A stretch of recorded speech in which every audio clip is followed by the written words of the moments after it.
ഈ ഇലക്ട്രിക് കാറുകളെ കുറിച്ച് ആരെങ്കിലും ഒരു ചെറിയ പോസിറ്റീവ് കാര്യം പറഞ്ഞാലും ഇത് ഇഷ്ടമില്ലാത്ത ഈ മസിൽ കാർ ഫാൻസ് ഉണ്ടല്ലോ, അവർ ഉടൻ പറയും അതിനൊരു ജീവനില്ലാത്ത കാറാണ്, വാഷിംഗ് മെഷീൻ പോലെയാണ്, യഥാർത്ഥ ഡ്രൈവിങ്ങിൻ്റെ ഒരു ഫീലൊന്നും തരുന്നില്ല എന്നുള്ളത്. അവരെ കുറ്റം പറയല്ല കേട്ടോ, അവർക്ക് അങ്ങനെ തോന്നാൻ വ്യക്തമായിട്ടുള്ള ഒരു കാരണമുണ്ട്. ഈ ഇൻറ്റേർണൽ കമ്പഷൻ എഞ്ചിനുകൾ, അതാണല്ലോ ഈ പെട്രോൾ എഞ്ചിൻ അല്ലെങ്കിൽ ആ കാറ്റഗറി ഒക്കെ പറയുക, അത് വെറൊരു യന്ത്രമല്ല, അതൊരു കൺട്രോൾഡ് എക്സ്പ്ലോഷനാണ്. എണ്ണയും തീയും ലോഹങ്ങളൊക്കെ തമ്മിലുള്ള ഒരു നിരന്തരമായിട്ടുള്ള ഒരു യുദ്ധം. അപ്പോൾ അതിനൊരു ശബ്ദമുണ്ട്, ഒരു വിറയലുണ്ട്, അതിനൊരു മെക്കാനിക്കൽ സോളൊക്കെ ഉണ്ട്. അപ്പോൾ ഡ്രൈവറും ആ യന്ത്രവും തമ്മിലുള്ള ആ ബാലൻസ് അല്ലെങ്കിൽ ആ റൊമാൻസ് ഒക്കെയാണ് യഥാർത്ഥ കാറ് എന്ന് അതാണ് അവർ വിശ്വസിക്കുന്നത്. പക്ഷേ ലോകത്തിൻ്റെ യാഥാർത്ഥ്യം ഇതൊന്നുമല്ല, അല്ലെങ്കിൽ ഇതാണ് റിയൽ എന്നൊന്നുമില്ല. യാഥാർത്ഥ്യം കുറച്ചും കൂടി ക്രൂരമാണ്. 2026 ലോകത്തിലെ ഏറ്റവും വലിയ എക്സ്ക്ലൂസീവ് ആയിട്ടുള്ള റേസിംഗ് ഇവൻറ്റ് ഫോർമുല 1 ട്രാക്കുകളിൽ ഇറങ്ങുന്ന കാറുകളുണ്ടല്ലോ, ഫെറാരിയോ മെഴ്സിഡീസോ മെക്ലാരനോ ഏതോ ആയിക്കോട്ടെ, നിങ്ങൾ സ്നേഹിക്കുന്ന ആ സോള് ഇപ്പോൾ ആ കാറുകൾക്കില്ല. ഈ കാറുകളുടെ പവർ പകുതിയും നിലവിൽ ഇലക്ട്രിക്കാണ്, എന്ന് വെച്ചാൽ 50% ഇലക്ട്രിക്കായി. ഇത് പറഞ്ഞു വരുന്നത് ഫോർമുല ഇ ഇലക്ട്രിക്കിന് വേണ്ടുന്ന വേർഷൻ ഉണ്ടല്ലോ, അതിനെക്കുറിച്ചൊന്നുമല്ല. ലോകത്തിലെ ഏറ്റവും മികച്ച എഞ്ചിനീയർമാർ ഓരോ ടെക്നോളജിയുടെ കരുത്ത് തെളിയിക്കുന്ന F1 ഉണ്ടല്ലോ, ആ F1ൻ്റെ നിങ്ങളൊക്കെ കരുതുന്ന ആത്മാവ് എന്ന് വിശ്വസിക്കുന്ന ആ എൻജിൻ ശബ്ദമൊക്കെ അതിൽ നിന്ന് പതിയെ ഇലക്ട്രിക്കിലേക്ക് മാറിക്കൊണ്ടിരിക്കുകയാണ്. ഇത് ഒരു പെട്ടെന്നുള്ള തീരുമാനമൊന്നുമല്ല, കഴിഞ്ഞ കുറച്ച് കാലങ്ങളായിട്ട് ഈ തീരുമാനങ്ങൾ സ്റ്റാർട്ട് ചെയ്തിട്ടുണ്ട്. ഈ വർഷം അത് 50% എത്തിയിട്ടുണ്ട്. ഇതൊരു വലിയ മാക്രോ പാറ്റേണിനെ കാണിക്കുന്നുണ്ട്. എന്തിനാണ് ഇങ്ങനെ ഒരു മാറ്റം? ഇത് ശരിക്കും നമ്മളെല്ലാവരും അനലൈസ് ചെയ്യേണ്ട കാര്യമുണ്ട്. കൂട്ടത്തിൽ BYD ഫോർമുല 1 വരുന്നു എന്നുള്ള വാർത്തയും സജീവമാണ്. അപ്പോൾ ഇതിൻ്റെയൊക്കെ പിന്നാമ്പുറം പരിശോധിക്കുക എന്നുള്ളതാണ് നമ്മുടെ ഇന്നത്തെ വീഡിയോയുടെ പ്രധാന അജണ്ട. പലർക്കും അറിയാത്തൊരു കാര്യമുണ്ട്, 2014 മുതൽ തന്നെ F1 ഹൈബ്രിഡാണ്. പക്ഷേ അന്ന് 80% പവർ പെട്രോൾ എഞ്ചിനിൽ നിന്നും 20% മാത്രം ഇലക്ട്രിക് ബാറ്ററിയിൽ നിന്നുമായിരുന്നു. പുറമേ നിന്ന് നോക്കുമ്പോൾ ഈ 20% ഇലക്ട്രിക് ആയിട്ടുണ്ടെങ്കിൽ പോലും പഴയ കാർ തന്നെയാണ്. ശബ്ദവും മറ്റു വിറയലൊക്കെ ഉണ്ടല്ലോ നേരത്തെ പറഞ്ഞത്, അത് കാരണം ഫാൻസ് വിശ്വസിച്ചു ഇത് നോർമലി നമ്മൾ ആ സ്നേഹിക്കുന്ന കാറാണ് എന്നുള്ളത്. പക്ഷേ 2026 പുതിയ നിയമങ്ങൾ ശരിക്കും അവരുടെ ആ വിശ്വാസത്തെയും തകർക്കുന്ന രീതിയിലേക്ക് എത്തിയിട്ടുണ്ട്. അറ്റ്ലീസ്റ്റ് 50-50 എത്തിയിട്ടുണ്ട്. ഇതിൽ ട്രാക്കിൽ ഡ്രൈവറുടെ മെക്കാനിക്കൽ സ്കില്ലിനേക്കാൾ കാറിൻ്റെ ബാറ്ററിയും സോഫ്റ്റ്വെയറൊക്കെയാണ് റേസ് നിയന്ത്രിക്കുന്നത് എന്നുള്ള ഒരു റിയാലിറ്റിയിലേക്ക് കാര്യങ്ങൾ പോവുകയാണ്. അപ്പോൾ പഴയ ആ ഒരു പ്യുവർ റേസിംഗ് റൊമാൻസ് ഉണ്ടല്ലോ, ഒരു പ്യുവർ മസിൽ കാറുകൾ ഉപയോഗിച്ചിട്ട് ആ എൻജിൻ കത്തുന്ന അതിൻ്റെ പവറിൽ പോകുന്ന പരിപാടിയൊക്കെ മാറി എന്നുള്ളതാണ് യാഥാർത്ഥ്യം. അപ്പോൾ ഇവിടെ നമ്മൾ ചോദിക്കേണ്ടുന്ന ഒരു പ്രധാനപ്പെട്ട ചോദ്യം എന്താണെന്ന് വെച്ചാൽ, ഒരുപാട് എതിർപ്പുകളുണ്ടല്ലോ ഈ നേരത്തെ പറഞ്ഞ പ്യുവർ റേസിങ്ങിനെ ഇഷ്ടപ്പെടുന്ന അതിനെ ഒരു റൊമാൻസ് ആയിട്ട് കാണുന്ന ആൾക്കാരൊക്കെ, ഇവരൊക്കെ എതിർത്തിട്ടും എന്തുകൊണ്ടാണ് F1 ഇത്തരത്തിലുള്ളൊരു മാറ്റം കൊണ്ടുവരുന്നതെന്ന് ചോദിച്ചു കഴിഞ്ഞാൽ, ഇപ്പോൾ നമ്മൾ 100% സസ്റ്റൈനബിൾ ഫ്യൂവൽ എന്നൊക്കെ പറയുമ്പോൾ കംപ്ലീറ്റ്ലി ഇത് പരിസ്ഥിതിയെ സംരക്ഷിക്കാനാണോ, ഗ്ലോബൽ വാർമിംഗ് കൊണ്ടാണോ? അങ്ങനെയൊന്നുമല്ല. ഇത് ആക്ച്വലി ഒരു ബിസിനസ് ഡിസിഷനാണ്, അല്ലെങ്കിൽ F1ൻ്റെ സർവൈവലിൻ്റെ പ്രശ്നമാണ് എന്നാണ് ഈ മേഖലയെക്കുറിച്ച് പഠിക്കുമ്പോൾ മനസ്സിലാവുന്നത്. F1 ആസ് എ ബിസിനസ് നിലനിൽക്കുന്നത് വമ്പൻ കാറ് കമ്പനികളുടെ കോടിക്കണക്കിന് രൂപയുടെ അല്ലെങ്കിൽ ഡോളറിൻ്റെ ഇൻവെസ്റ്റ്മെൻറ്റുകൾ കൊണ്ടാണ്. ഓഡി പുതുതായിട്ട് F1 വരുന്നു, ഫോർഡ് തിരിച്ചു വരുന്നു, ഹോണ്ട വീണ്ടും വരുന്നു. ഇതൊക്കെ കുറച്ചും കൂടിയൊക്കെ ഇതിൻ്റെ ഫാൻസ് എക്സ്പെക്റ്റഡ് ആണ്. പക്ഷേ അപ്രതീക്ഷിതമായിട്ടുള്ളൊരു പുതിയ മാറ്റം എന്താണെന്ന് വെച്ചാൽ, ഇലക്ട്രിക് വിപ്ലവത്തിൻ്റെ അവസരം മുതലെടുക്കാൻ വേണ്ടിയിട്ട് ചൈനയിൽ നിന്നുള്ള നമ്മുടെ BYD, ലോകത്തിലെ ഏറ്റവും വലിയ EV കമ്പനി F1 വരുന്നു എന്നുള്ളതാണ്. ഇവിടെയാണ് യഥാർത്ഥ ഗെയിം ചേഞ്ചർ അഡ്വാൻറ്റേജ് ഒക്കെ വരാൻ പോകുന്നത്. ഒരു സിസ്റ്റം അതിൻ്റെ ഒരു ബേസിക് റൂൾസും മറ്റുമൊക്കെ മാറ്റി എഴുതുമ്പോൾ സ്വാഭാവികമായിട്ടൊരു ഗ്യാപ്പ് ഉണ്ടാകും. ആ ഗ്യാപ്പ് അല്ലെങ്കിൽ ഒരു വാക്വം അതിനെക്കുറിച്ച്, അപ്പോൾ ഈ പുതിയ സിസ്റ്റത്തെക്കുറിച്ച് നല്ല ധാരണയുള്ള ആൾക്കാർ ആ ഗ്യാപ്പ് മുതലാക്കാൻ വേണ്ടിയിട്ട് കടന്നു വരും. ഇതാണ് BYD F1 വരുന്ന സമയത്ത് നമ്മൾ കൂട്ടി വായിക്കേണ്ടതായിട്ടുള്ള കാര്യം. നിലവിലുള്ള ലോകത്ത് ഏറ്റവും കൂടുതൽ ഇലക്ട്രിക് കാറുകൾ വിൽക്കുകയും അതിൽ എക്സ്പെർട്ടൈസ് ഉള്ള BYD ഇലക്ട്രിക്കിന് കൂടുതൽ പ്രാധാന്യമുള്ള F1 വരുന്ന സമയത്ത് ഒരുപാട് പുതിയ ചോദ്യങ്ങൾ ഉണ്ടാവില്ല. ഇത് കേൾക്കുന്ന സമയത്ത് ചില ആൾക്കാർക്കൊക്കെ തമാശ പോലെ തോന്നുന്നുണ്ടാവും കേട്ടോ.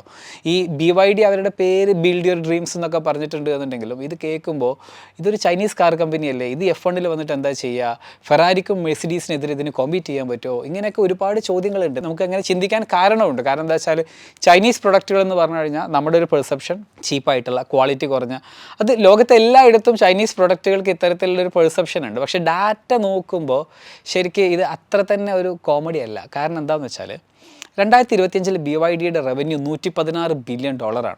അവർ വിറ്റഴിച്ചത് ഏകദേശം 4.6 മില്യൺ കാറുകളാണ്. അതിൽ തന്നെ പ്യുവർ EV മാത്രമല്ല, ഹൈബ്രിഡും പ്ലഗ് ഇൻ ഹൈബ്രിഡും എന്നൊക്കെ പറഞ്ഞ് പല കാറ്റഗറി ഉണ്ട്.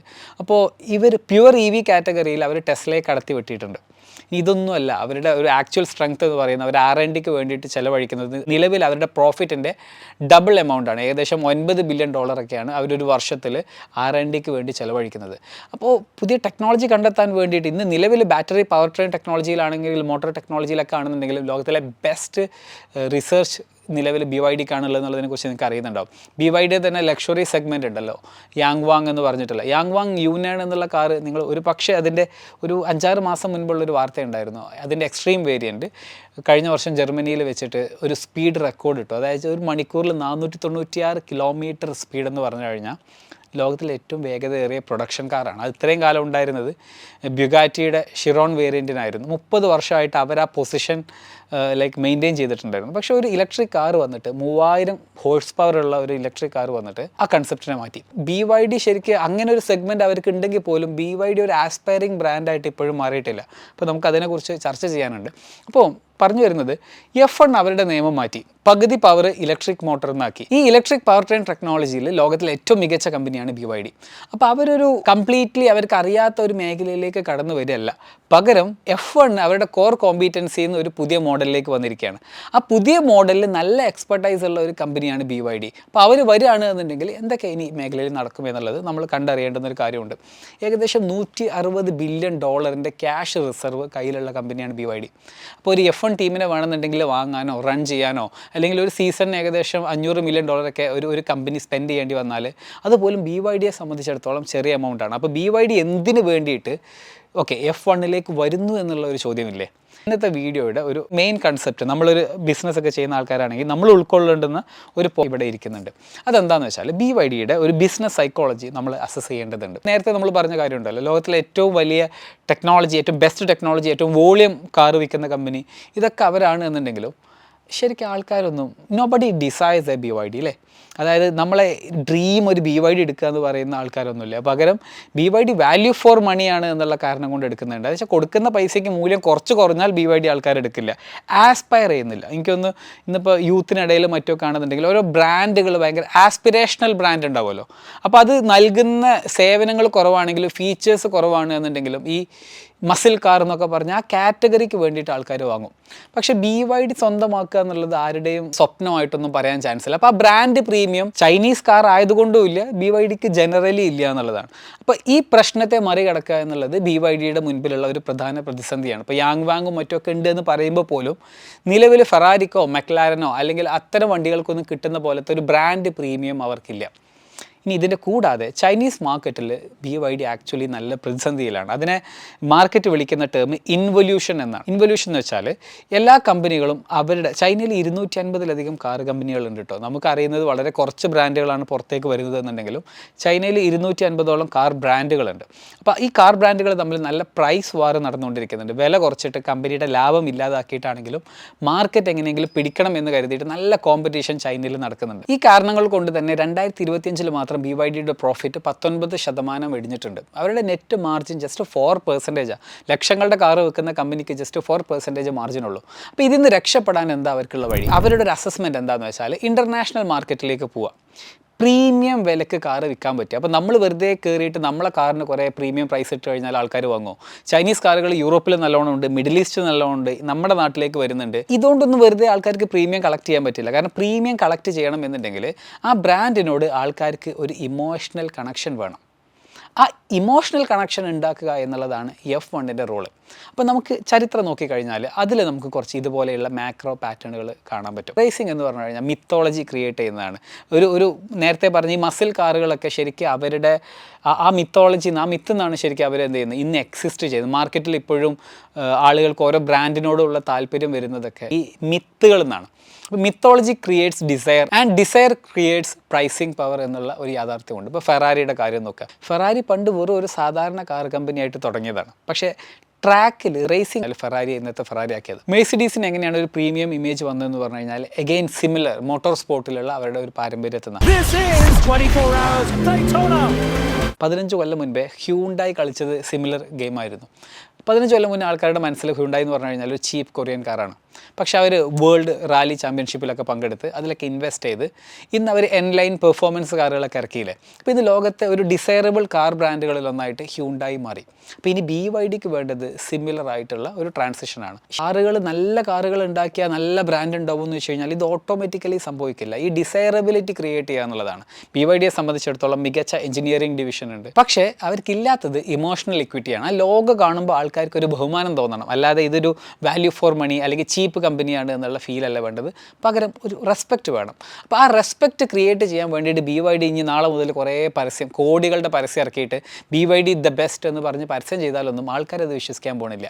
പകരം റേസിംഗ് ട്രാക്കിൽ ഞായറാഴ്ചകളിൽ ഫെറാരിക്കും മെഴ്സിഡീസിനൊക്കെ ഒപ്പം കോമ്പീറ്റ് ചെയ്തിട്ട് അതേ നിയമങ്ങൾ പാലിച്ച് ഒരു BYD കാർ പാഞ്ഞു പോകുന്നുണ്ടെങ്കിൽ, അല്ലെങ്കിൽ അവർ കോമ്പീറ്റ് ചെയ്തിട്ട് ഏതെങ്കിലും പോൾ പൊസിഷനിലൊക്കെ അവർക്ക് വരാൻ പറ്റിയെന്ന് തന്നെ വെക്കുക, ലോകത്തിൽ BYDയുടെ പെർസെപ്ഷൻ മാറും. അപ്പോൾ ഒരൊറ്റ റേസ് മതി ശരിക്കും പറഞ്ഞു കഴിഞ്ഞാൽ ഇവരുടെ ബ്രാൻഡ് വാല്യൂ കുതിച്ചു വരാൻ വേണ്ടിയിട്ട്. അപ്പോൾ ഇനി മറുവശത്ത് നോക്കിക്കഴിഞ്ഞാലോ, വേറെയും ഒരു റീസണും കൂടി F1നെ സംബന്ധിച്ചിടത്തോളം ഉണ്ട്. F1ന് BYD ആക്ച്വലി ആവശ്യമാണ്. ചൈനയാണ് ഫോർമുല 1ൻ്റെ ഏറ്റവും വേഗത്തിൽ വളരുന്ന മാർക്കറ്റ്. ഷാങ്ഹായ് ഗ്രാൻഡ് പ്രീക്ക് ലക്ഷക്കണക്കിന് ആളുകളാണ് വരുന്നത്. അതുകൊണ്ട് തന്നെ ഇതൊരു വൺ സൈഡഡ് ആയിട്ട് BYD എങ്ങനെയെങ്കിലും കഴിച്ചിലാക്കാൻ വേണ്ടിയിട്ടുള്ളൊരു സിസ്റ്റമല്ല, രണ്ട് കൂട്ടർക്കും വേണം. അപ്പോൾ ചൈനയിലെ ഒരു മേജർ കാർ മാനുഫാക്ചറാണ് എന്നുള്ളതല്ല, ലോകത്തിലെ ഏറ്റവും ബിഗസ്റ്റ് ഇലക്ട്രിക് കാർ മാനുഫാക്ചറാണ് BYD എന്നുണ്ടെങ്കിൽ അവരെ ഇതിലേക്ക് കൊണ്ടുവരുമ്പോൾ അവിടെ ഒരു മാർക്കറ്റ് വരുന്നുണ്ട്. അപ്പോൾ BYDക്ക് വരെ ആവശ്യമുണ്ട്. അതേസമയം ചൈനീസ് മാർക്കറ്റ് ഫോർമുല 1നും ആവശ്യമാണ്. അപ്പോൾ നമുക്കിതൊന്ന് സൂം ഔട്ട് ചെയ്തിട്ട് ഒരു കാര്യം മനസ്സിലാക്കാൻ പറ്റുന്നത് എന്താണെന്ന് വെച്ചാൽ, ഇത് BYD എന്നുള്ള കാർ കമ്പനിയുടെ ഫ്യൂച്ചറിനെ കുറിച്ചോ അല്ലെങ്കിൽ അതല്ല നമ്മുടെ വിഷയം. അവർ ഇപ്പോൾ ഞാൻ നേരത്തെ പറഞ്ഞ പോലെ അങ്ങനെ ഒരു ഡിസൈറബിലിറ്റി ഇല്ലാത്ത ബ്രാൻഡാണ്. നേരത്തെ പറഞ്ഞ വാല്യൂ ഫോർ മണി എന്നുള്ള ബ്രാൻഡാണ്. പക്ഷേ ഇതിൻ്റെ ഒരു മാക്രോ പാറ്റേൺ എന്താണെന്ന് വെച്ചാൽ, നമ്മൾ ഇന്ന് ജീവിക്കുന്ന കാലഘട്ടത്തിൽ എന്താണ് പ്രീമിയം, എന്താണ് മികച്ചത്, എന്താണ് സ്റ്റാറ്റസ് എന്നുള്ളതിനൊക്കെ ഒരു ബേസിക് റൂൾസൊക്കെ മാറ്റി എഴുതപ്പെട്ടുകൊണ്ടിരിക്കുക.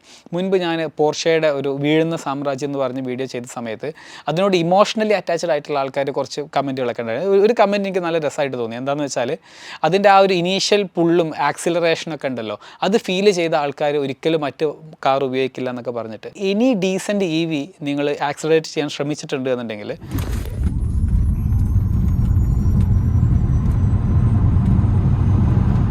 എനി ഡീസൻറ്റ് EV നിങ്ങൾ ഡ്രൈവ് ചെയ്തിട്ടുണ്ട് എന്നുണ്ടെങ്കിൽ ആ പറഞ്ഞ ഒരു നേരത്തെ പറഞ്ഞ മസിൽ കാർ, പെട്രോൾ കാർ, ഇതിനൊന്നും ഇത്ര തന്നെ ആക്സിലറേഷൻ കിട്ടില്ല. ആ ഒരു പാരമ്പര്യത്തിൻ്റെ കരുത്ത് മാത്രം പറഞ്ഞിട്ട് കാര്യമില്ല എന്നുള്ളതാണ് യാഥാർത്ഥ്യം. യൂറോപ്യൻ ആധിപത്യം അതൊക്കെ കുറേ കാലങ്ങളായിട്ട് ഈ റേസിംഗ് മാർക്കറ്റിലുണ്ട് എന്നുണ്ടെങ്കിൽ, ലോകത്തിലെ ഏറ്റവും പാരമ്പര്യമുള്ള യൂറോപ്യൻ ആധിപത്യമുള്ള പ്രസ്റ്റീജിന് ഏറ്റവും വില കൽപ്പിക്കുന്ന ലോകത്തിലെ ഏറ്റവും വലിയ റേസിംഗ് ഇവൻറ്റ് അവരുടെ കോർ ടെക്നോളജി പകുതിയും ഇലക്ട്രിക്കിലേക്ക് മാറ്റിക്കഴിഞ്ഞു. ഒപ്പം അതിലേക്കൊരു ചൈനീസ് കാർ കമ്പനി അവർ ക്ഷണിക്കുകയും ചെയ്തു കഴിഞ്ഞു. അപ്പോൾ ഇതൊക്കെ എപ്പോഴാണ് നടക്കുന്നതെന്ന് ചോദിച്ചു കഴിഞ്ഞാൽ, EV ഇപ്പോഴും ഒരു തമാശയാണ്, ഇതിപ്പോഴും റിയൽ ആണോ എന്ന് അറിയാനായിട്ടില്ല, നമുക്ക് കുറേ കാലം കൂടി ഒരു 10 കൊല്ലം കൂടെ കാത്തിരുന്നിട്ട് EV എടുക്കാം എന്നൊക്കെ ചിന്തിക്കുന്ന ആൾക്കാരൊക്കെ ഇപ്പോൾ നമുക്ക് കൂടുതലും കാണാൻ പറ്റുന്നത് സോഷ്യൽ മീഡിയ കമൻറ്റ് ബോക്സുകളിലാണ്. F1 അവരുടെ ബിസിനസ് മോഡലിനെ തന്നെ അപ്ഗ്രേഡ് ചെയ്യുന്ന സമയത്ത് ലോകം പുതിയ ദിശയിലാണ് പോകുന്നത് എന്ന് മനസ്സിലാക്കിയിട്ട് പണ്ട് നമ്മളെ എന്താണോ സംഭവമാക്കിയിരുന്നത് ആ കാര്യത്തിന് വിലയുണ്ടാവില്ല എന്നുള്ളത്, എന്താണോ F1നെ F1 ആക്കിയിരുന്നത് അതല്ല ഇന്നത്തെ കാലത്ത് ആവശ്യമെന്ന് മനസ്സിലാക്കി അവർ ഇലക്ട്രിക്കിലേക്ക് മാറുന്ന പോലെ BYD എന്നാണ് റേസിംഗ് ട്രാക്കുകളിൽ വരുന്നത് എന്ന് നമുക്കിതുപോലെ കാത്തിരുന്ന് കാണാം. അതുപോലെ നമ്മുടെ ജോലിയിലും ബിസിനസ്സിലൊക്കെ ഈ മാക്രോ പാറ്റേണിനെ ഉൾക്കൊണ്ടുകൊണ്ട് പുതിയ മാറ്റങ്ങൾ നമ്മൾ സ്വീകരിക്കാൻ തയ്യാറാവുക.